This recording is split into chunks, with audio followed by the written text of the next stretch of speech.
on, man. And with the local DBC news. Paul, I want to show you the video that got the most votes of all the video questions submitted to YouTube, and this one comes, as you can see, from Brandy and Michael in Spencer, Indiana. There's growing concern among Americans about the size and the scope of the federal government and its infringement upon state and individual rights. If you're elected president, how do you plan to restore the 10th Amendment, hold the federal government only to those enumerated powers in the Constitution, and allow states to govern themselves? Congressman, what's your answer for Brandy and Michael? Well, obviously it would take more than one individual, but the responsibility of the president would be to veto every single bill that violates the 10th Amendment. That would be the solution. Anything else, sir? You got a little time left.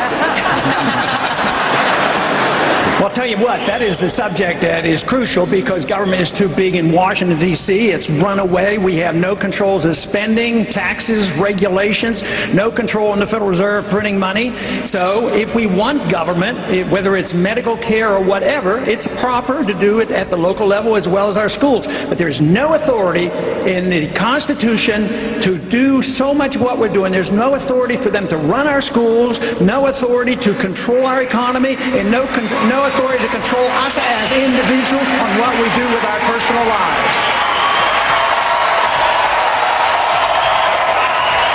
Thank you, Congressman. Well, okay, we got to the full answer there.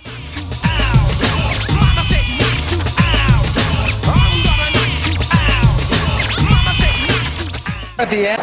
I want to ask you a question about a comment you made a couple of weeks ago about a border fence with Mexico. Here's what you said, sir. I want to quote it. There's capital controls and there's people control. So every time you think of a fence keeping all those bad people out, think about those fences maybe being used against us, keeping us in. Question, Congressman, do you know a lot of Americans who want to take their money and flee the United States of America?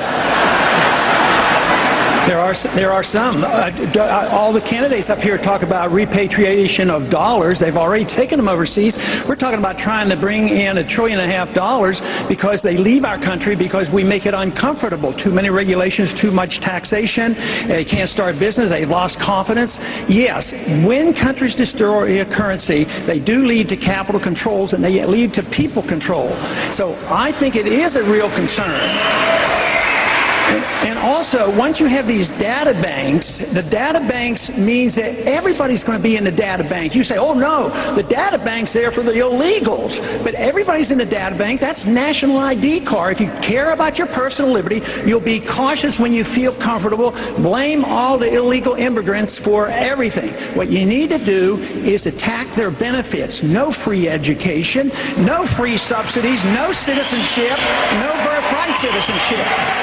And that would get to the bottom of it a lot sooner. But economically, you should not ignore the fact that in tough economic times, money and people want to leave the country. That's unfortunate.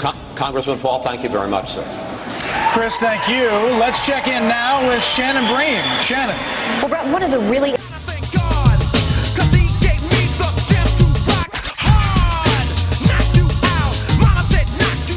interesting and real leadership. Thank you, Megan. The next question is for all of the candidates. It comes to us from Atlanta, Georgia, on the topic of education. Hi, I'm Stella Lohman from Atlanta, Georgia. I've taught in both public and private schools and now as a substitute teacher. I see administrators more focused on satisfying federal mandates, retaining funding, and trying not to get sued, while the teachers are jumping through hoops trying to serve up a one-size-fits-all education for their students. What, as president, would you seriously do about what I consider a massive overreach of big government into the classroom? Thank you. That topic is for all candidates, and to get everyone to weigh in, 30 seconds each, please. Congressman Paul.